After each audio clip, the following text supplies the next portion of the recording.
Over the past, well, several months into last year, we started the work with the Facilities Master Planning process.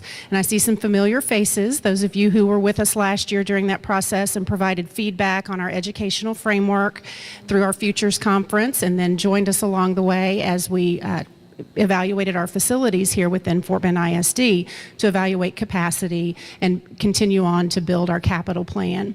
So we appreciate you being involved in that process and then returning this evening to learn more about the district-wide feeder pattern proposal. Your voice matters. It is important that we hear your feedback this evening, and we have a lot of information to share with you. And by we, I mean our consultant from DeJong Richter, Scott Leopold, who I'll introduce formally to you here in a little while. He will go into great detail with you about the feeder patterns for each high school here in Fort Bend.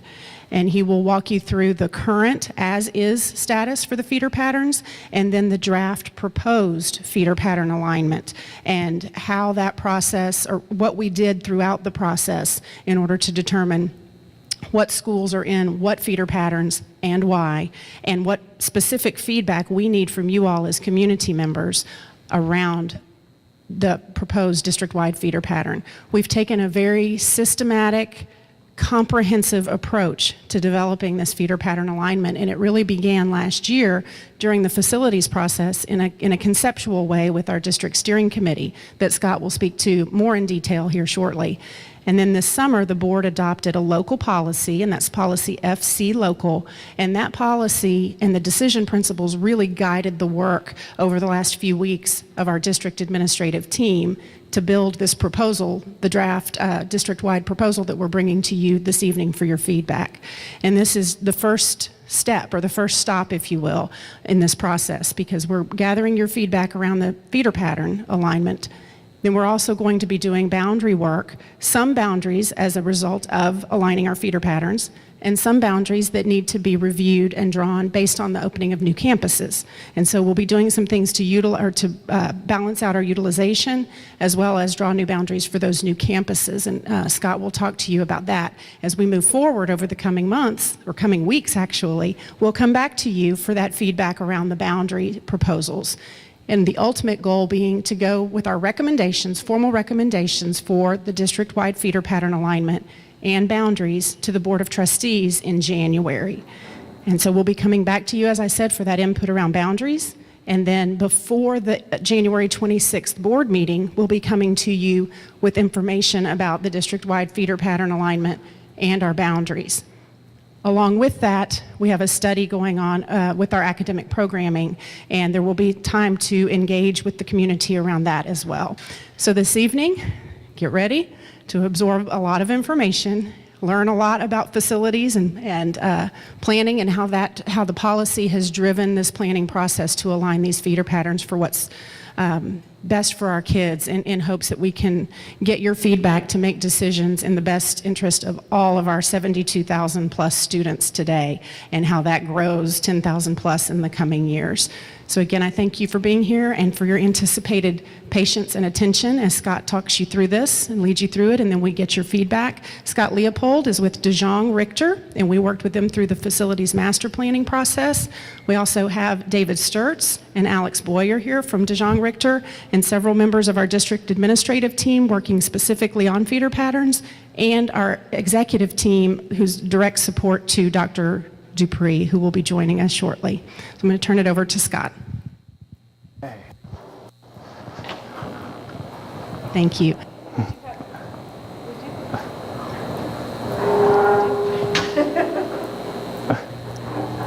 I apologize. I meant to announce we have sign language interpreters here at the front. If you're in need of sign language interpretation, please come forward.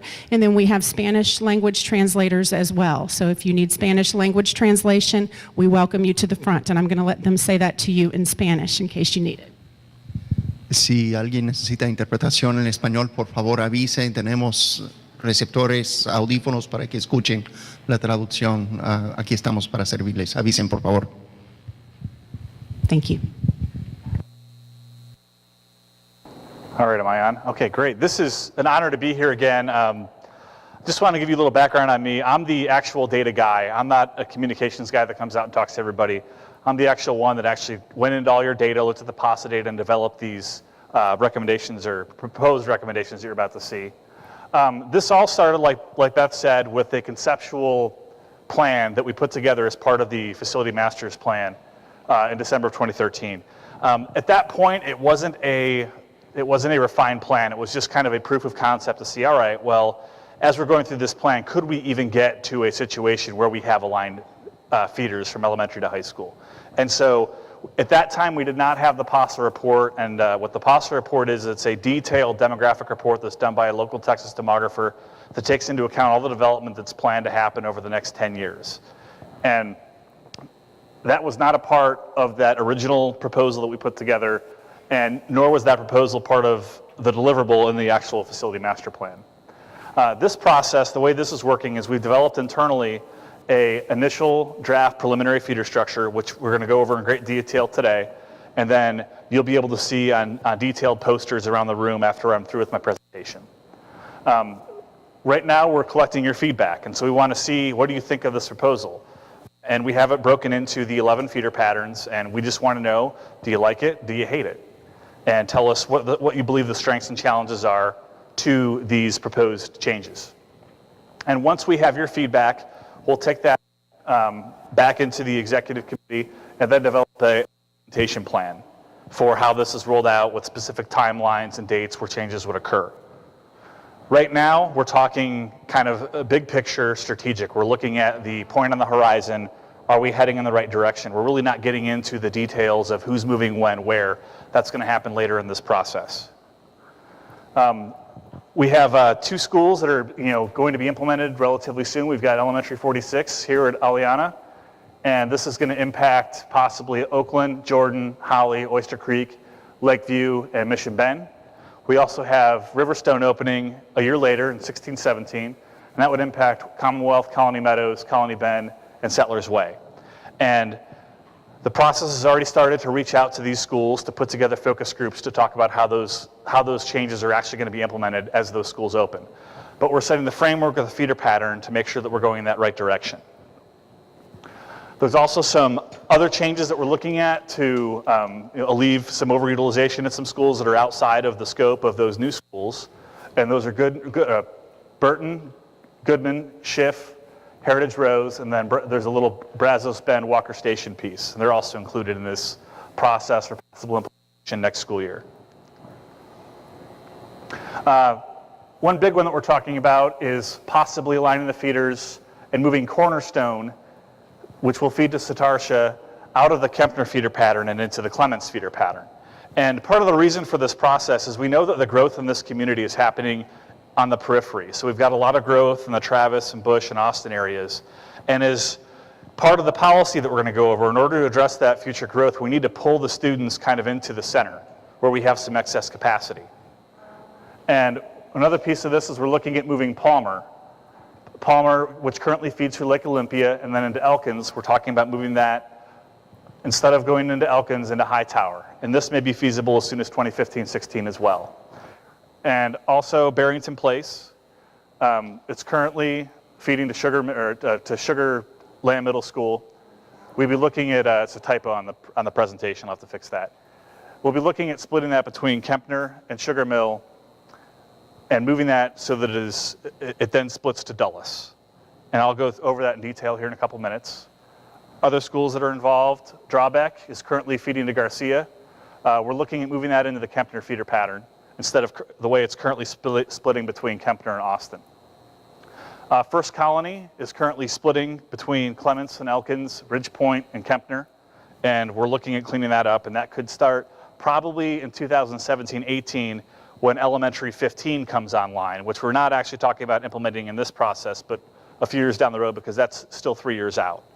And once Middle School 15 comes online, we'll be able to relieve those students that are currently going to First Colony from Schiff and send them into Baines. Parks is currently feeding to Baines, or splitting off to Baines and Hightower, and we're looking at aligning that completely with the Hightower feeder pattern. Again, I want to talk about guiding principles. We have to come back to policy. We have the school board policy, FC local. It's set by the Board of Trustees, and I'll go over that in detail in a second. And again, I just want to reiterate that this is a strategic thought right now. We're not talking about actual tactical moves, moving Elm Street to Oak Street. We're not at that level of detail yet. And one piece to this is that special program consideration per this policy is not considered. So any programs or academies are considered ancillary to this feeder pattern process and are placed on afterwards. And so there is a academy process, program process going on in tandem, and that will be out in, I believe, a couple weeks. Just to briefly overview the policy, FC Local, these are kind of the main parameters of this. Maintain the neighborhood concept, and just to kind of clarify, I've talked to the board about this, and the concept of neighborhood is not, Aliana is not a neighborhood, New Territory is not a neighborhood. Those are considered communities, and the subdivisions within those are considered neighborhoods. And so that's why we have that maintaining the neighborhood concept. We want to prevent and eliminate overcrowding. So if we have overutilization or overcrowding at these schools, we want to proactively eliminate that. We want to allow for future growth. This is a big piece. We know, per our enrollment projections and per all the development that's happening out here, we have a lot of growth that's projected to happen over the next 5 and 10 years. And we want to make sure that we have the seats, the permanent seats there to deal with that at that time. We want to keep distances traveled by students as short as possible. We want to minimize the need for student transport, and we want to allow campuses to house students safely and provide adequate services to all students. And we'd like to get as many students as possible in a permanent structure. We want to not have to rely on T buildings or portables to accommodate the students that we have.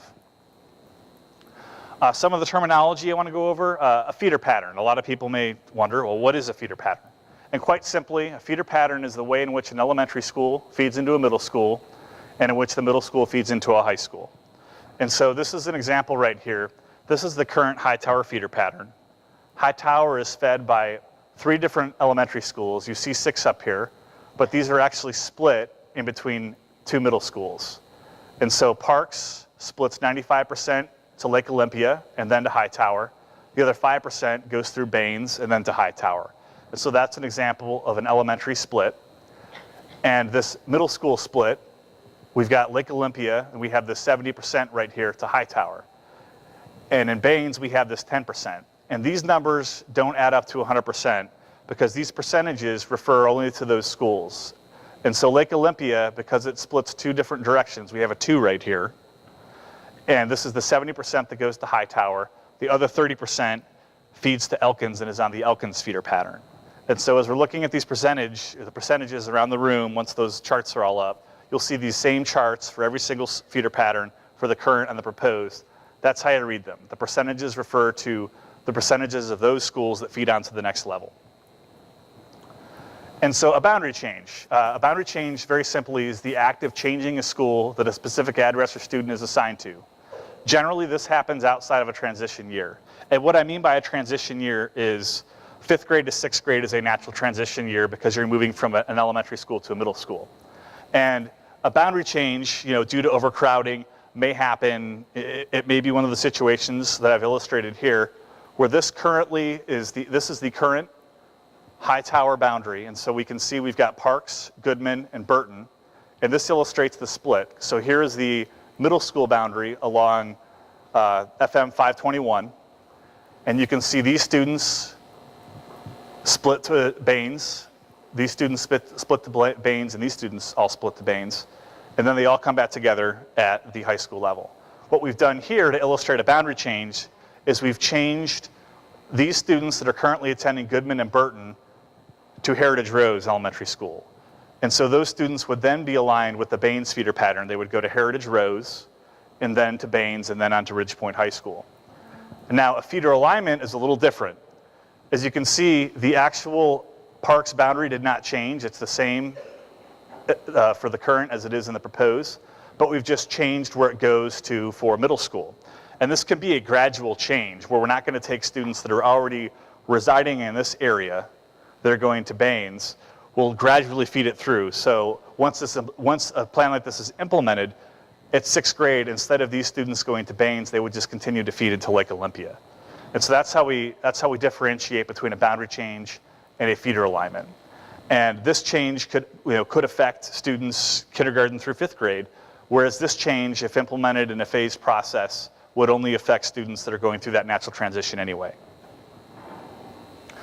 And just to reiterate this more, a feeder split occurs when we have a population of students dividing between 2 or more schools in the transition to the next grade level. Why is it important to get these aligned? Education will work better when we have cohorts of students staying together as they advance through the system.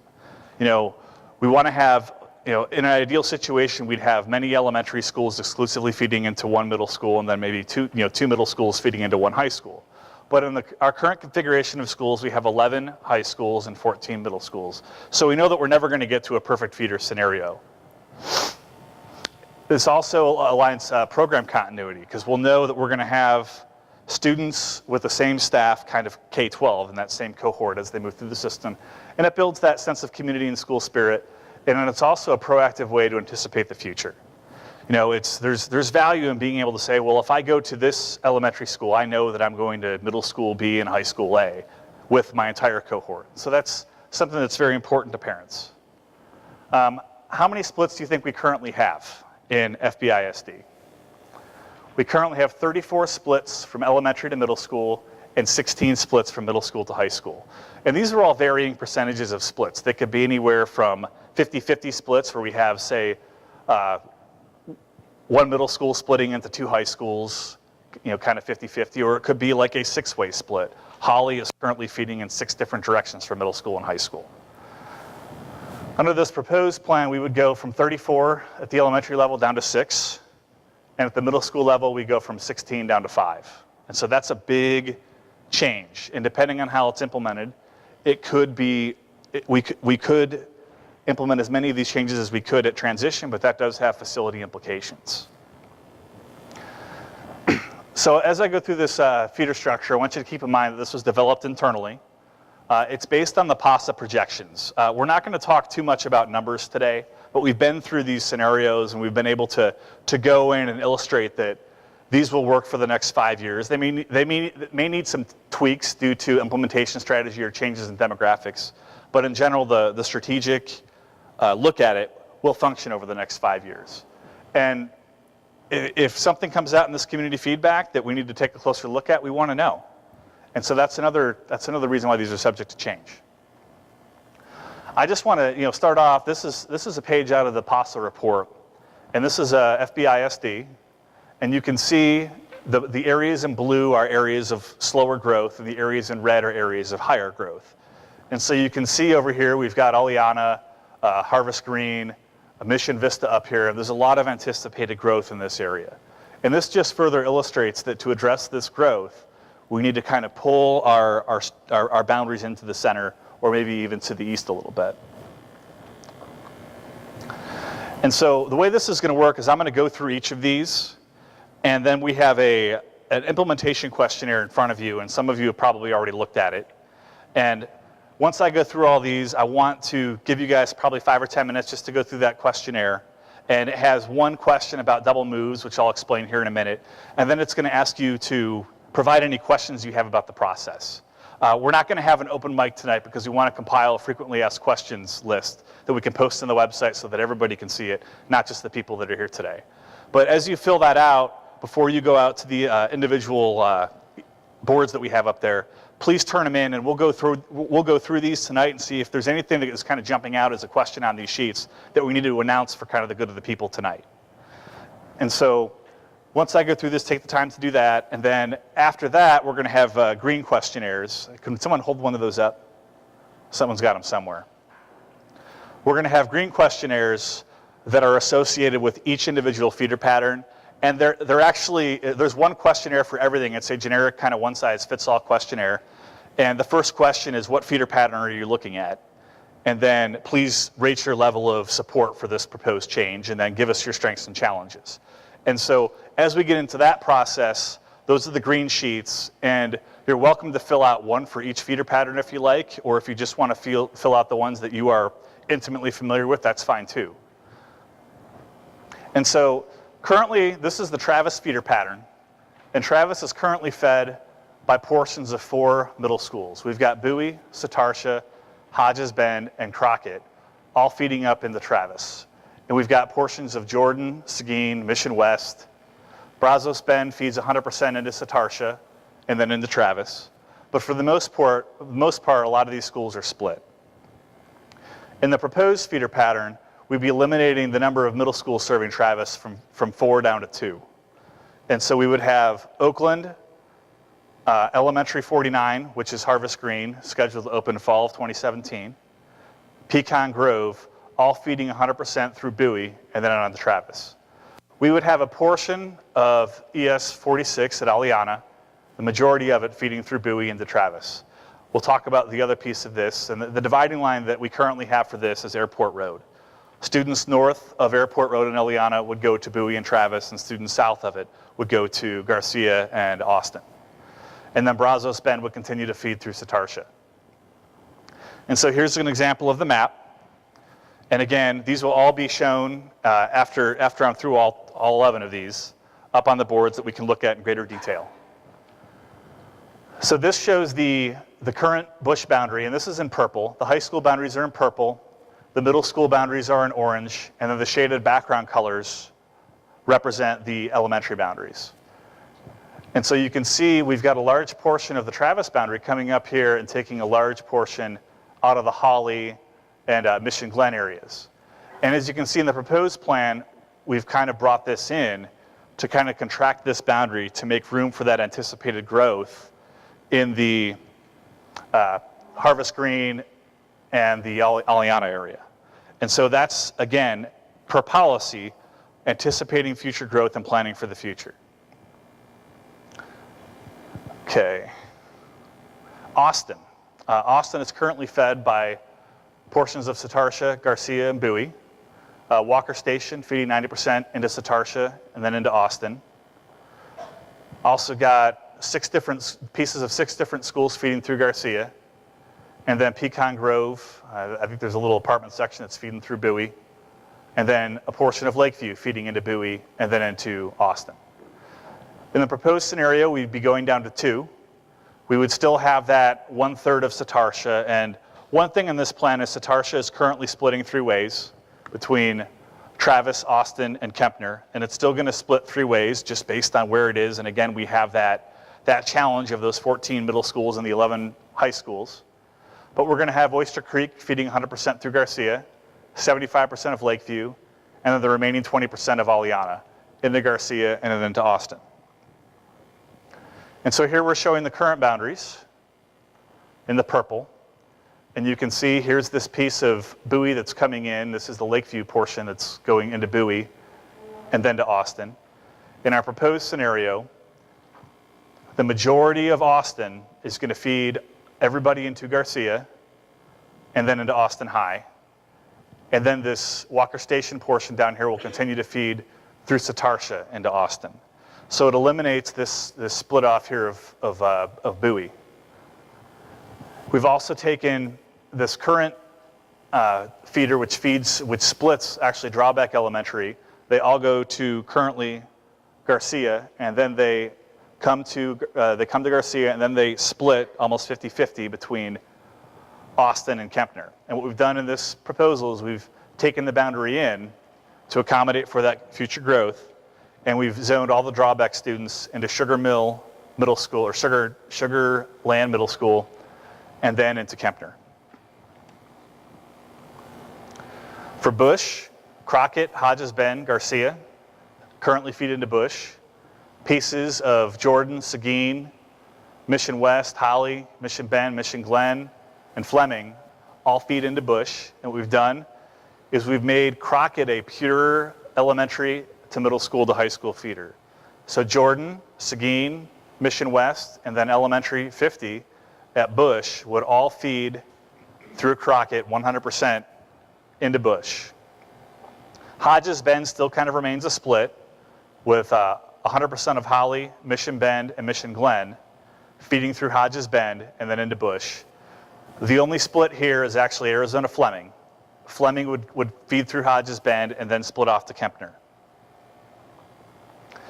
And so you can see here's the current Bush boundary with that kind of cutout here for Travis. And we've cleaned that up to align with the Holly attendance area. And we've moved Arizona Fleming, which is currently splitting between Bush and Austin, we've moved that all into Kempner. And so you can see it's that contracting of the boundary to make room for that anticipated growth over here in the Seguin area. Kempner. Kempner is fed by portions of Sugar Land, Garcia, Satartia, First Colony. We've got Lakeview, Sugar Mill, Town West, Barrington Place, Meadows, Drawback, Cornerstone, and Lakeview again, all feeding in through 4 different middle schools into Kempner. To align this, we've taken, Lakeview is still going to be a split kind of just based on the way it's shaped. Not sure if you're aware, but the Lakeview attendance area, I'm going to jump around a little bit, is currently, here's where the school is, but the boundary comes all the way out here clear to 1464.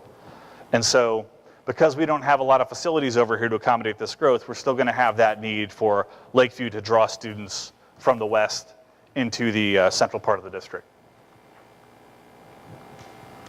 And so, we also have Sugar Mill feeding 100%, Town West, Barrington Place is going to be a split, Drawback, that 100% feed that we just talked about, and Arizona Fleming through Hodges Bend. And so every student who goes through Sugar Land Middle will go to Kempner High. And then all those Arizona Fleming students, they will all be together at Hodges Bend, and then they will split off Hodges Bend into Kempner.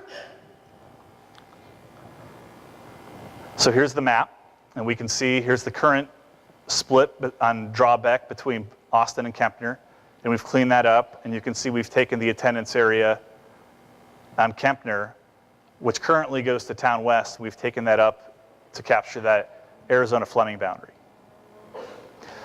The one split that we did actually create here was this Barrington Place. And what we wanted to do was we wanted to get the utilization up at Dulles. And one thing we looked at was we went back to policy and looked at, okay, what's a geographical school that would naturally kind of fit into Dulles? And we looked at Barrington Place. And the divider here, I believe, is Eldridge Road. All students that are east of Eldridge would go on to Dulles Middle School and Dulles High. West of Eldridge would go to Sugar Land and then to Kempner. So Dulles is pretty simple. Right now it's a pretty linear feeder pattern. We have a portion of Meadows that's currently splitting between Kempner and Dulles, and we've cleaned that up. And so we've made Meadows 100% feeder, but we have added that Barrington Place split. And so Dulles is kind of a wash at that point. So here's our current Dulles attendance area. We have our Meadows portion up here, which is detached from the attendance zone. We've got to drive through Stafford to get there. And we've added Barrington Place to make this a contiguous zone and also align that Meadows feeder completely. And this also gets utilization from, I think, in the 70% up into the 80s or 90%. Clements. Clements is currently fed by First Colony, Fort Settlement. We've got portions of Austin Parkway, about 25% of Austin Parkway going through First Colony into Clements. Colony Bend feeding 100%. We've got a little piece of Colony Meadows, 1% feeding through First Colony. The other 99% of Meadows goes through Fort Settlement. We have Settlers Way, 60% feeding through First Colony into Clements. And then we have 70% of Commonwealth feeding into Fort Settlement and then into Clements.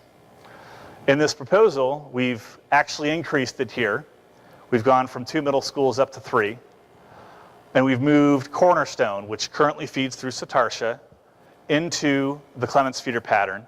And the reason for this is we want to accommodate that future growth that's going to happen in Austin, Bush, and Travis. And so it's that general theme of pulling students in towards the center of the district where we have the capacity.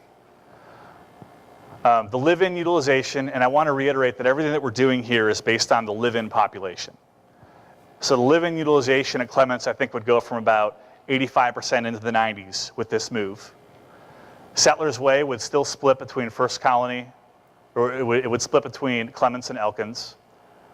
Colony Bend, Colony Meadows, and Commonwealth would all feed 100% through Fort Settlement. And again, we'd have Satartia 100%, or we'd have Cornerstone 100% feeding through Satartia. This is what the boundary looks like. This is the current boundary. This is the portion of the Clements boundary right here. And this is the existing Clements boundary, and this is the Kempner, I'm sorry. This is the proposed boundary, and so it would be one contiguous piece. We would take a portion of Austin Parkway and we would move them to Elkins so that Austin Parkway would be a pure feeder through First Colony and then into Austin Parkway. And then we would have Cornerstone, Colony Meadows, Colony Bend, Settlers Way, and Commonwealth all feeding into Clements. We'd still have this little portion of Settlers Way feeding into Elkins, but the remainder of the schools would be 100% feeders. Elkins. Elkins is currently fed by 4 different middle schools: Quail Valley, First Colony, Lake Olympia, Fort Settlement. We've got 90% of Lantern Lane, all of Quail Valley, just a 10% piece of Glover. The other 75% of Austin Parkway, 10% of Settlers Way, and then Palmer currently feeds through Lake Olympia, and then Settlers Way, Commonwealth feeding through Fort Settlement into Elkins. This would be reduced to 2 middle schools, and Elkins is kind of a challenge because of where it's located. We only have currently we have 2 national middle schools that are both north of 6 that serve Elkins, but one thing to note is that Hightower does not have a national middle school within its boundary. All the students that go to Hightower come up to Lake Olympia, and they go to Lake Olympia for middle school, and then part of Lake Olympia splits off into Elkins, the Palmer students, and the rest go back to Hightower. What we've done in this scenario is we've taken Lake Olympia out of the Elkins feeder pattern through Palmer. By moving Palmer into the Hightower feeder pattern, that gives Hightower its natural middle school. And the other piece of this is this Riverstone. This is ES 47 at Riverstone. We know that there's a lot of growth there. And in order to accommodate that growth, the boundary for Elkins needs to contract. And by moving Palmer into the Hightower, it increases utilization at Hightower and accommodates for the future growth at Elkins. I know one of the questions that'll come up is, well, they have to drive right by Elkins to get the Hightower. But now that Lake Olympia Parkway goes through, Lake Olympia Parkway will go through to the Fort Bend Toll Road, connect with Hurricane, and they can go right to Hightower that way. And it finally gives Hightower that natural middle school. One thing, kind of per the feedback from the board, we did an alternate scenario for Clements and Elkins.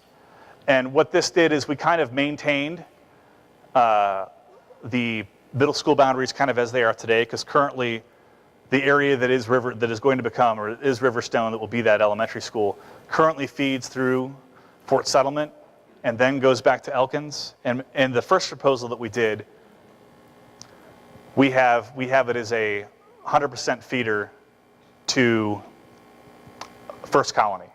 And so what this alternate does is it moves Riverstone, keeping them at Fort Settlement, and then they come back to Elkins. And so it adds another split, but it does kind of maintain the current middle school boundaries a little bit better.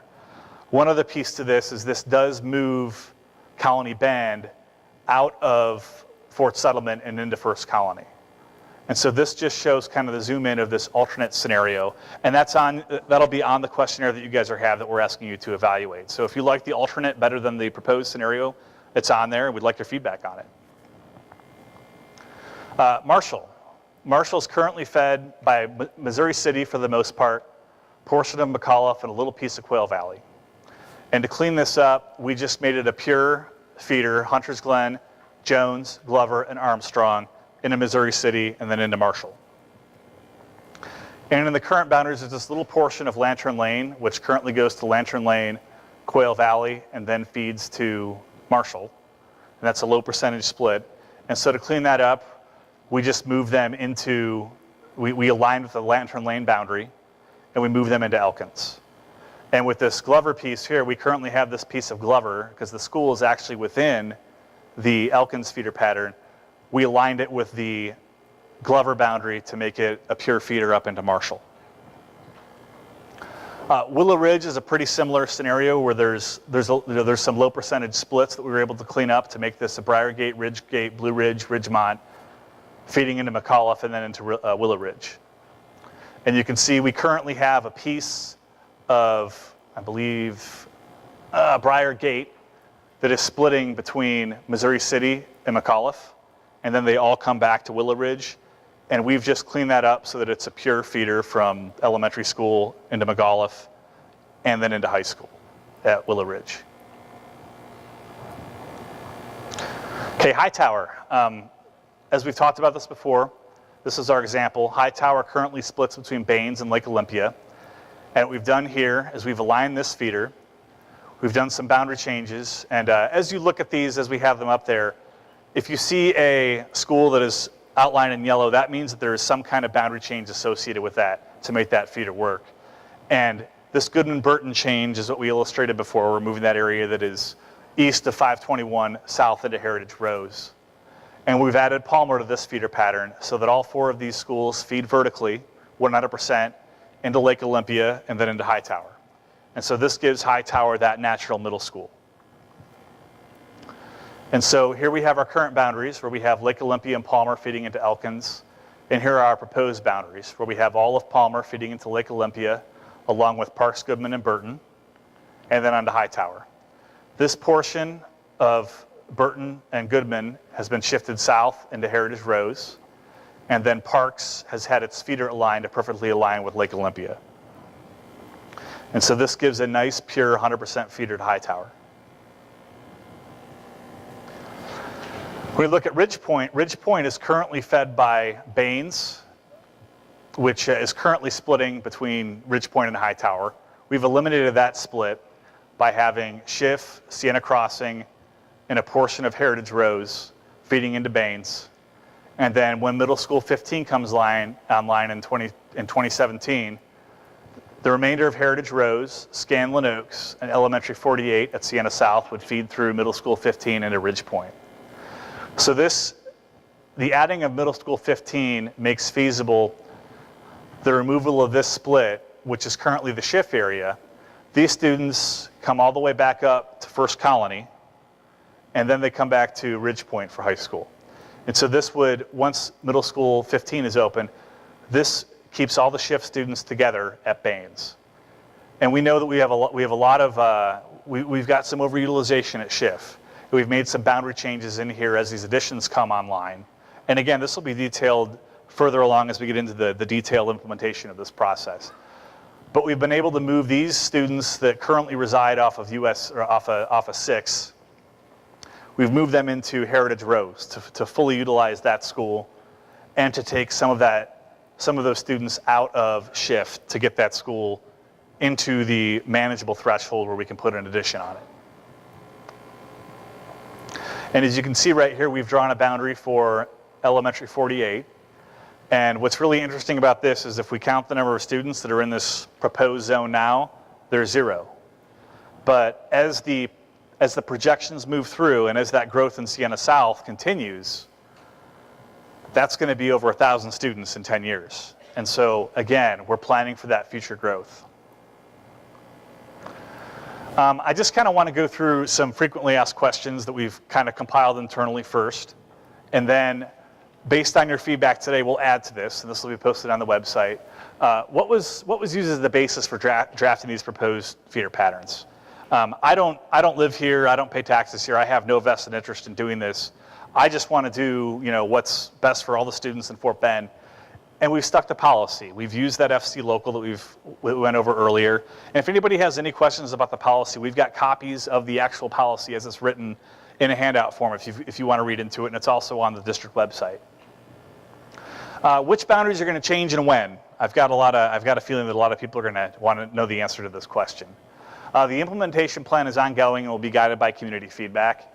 The current boundary scenarios that we're looking at for 15-16, and that's implementation next year, are Oakland, Jordan, Holly, Oyster Creek, Lakeview, Mission Bend, and those are schools that are all associated with ES 46 at Aliana. And then Commonwealth, Colony Meadows, Colony Bend, Settlers Way, and those are associated with 47 at Riverstone. We're also looking at balancing utilization with Schiff, Heritage Rose, Goodman, Burton, Brazos Bend, and Walker Station. How will implementation impact students who are rising 5th or 8th graders? And this is something that we're very cognizant of, and we're thinking about this as we're going through the implementation process. And so now we've got 2 different questionnaires to get your feedback on. The first one is on the white sheet that's in front of you. And I'd like to take about 5 minutes to go through this first before we so we can set up the boards and get everybody walking around and everything. The question on there, it's kind of a wordy question, but I kind of want to just summarize it. It's a double move scenario. We've got some situations where we have multiple schools coming on at different years that would relieve one school. The example that we're talking about is Oakland. Oakland is currently projected to be over 300% if there's no relief built for it.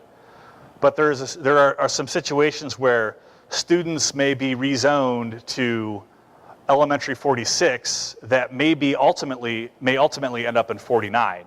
And so our question to you is, putting yourself in that situation, would you rather your students just stay at their current school in an overcrowded scenario where they may have, they may be in a temporary building, or they may have a early or late lunch period? Or would you rather see them move twice to be in a permanent building? Is it okay for a student to move, say in second grade, move into a new school, and then when their ultimate school opens, move back? And so it's that double move scenario that we kind of want to get your feedback on. And if you have any other solutions, there's space on the questionnaire to provide that. Again, we want to provide an opportunity to ask any questions about the process in general, and then give us any of your comments. And that's on that white questionnaire.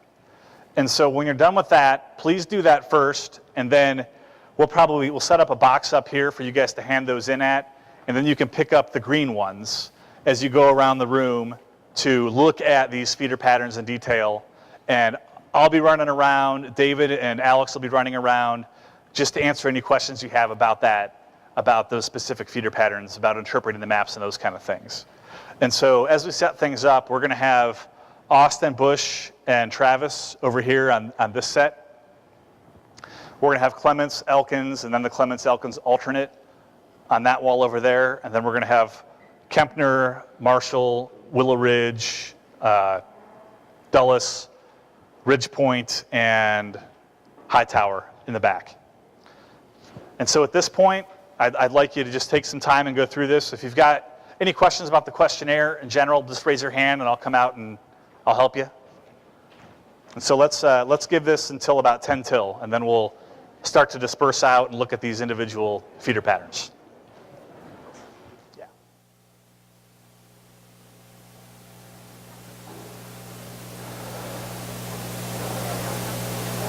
Good. Thanks.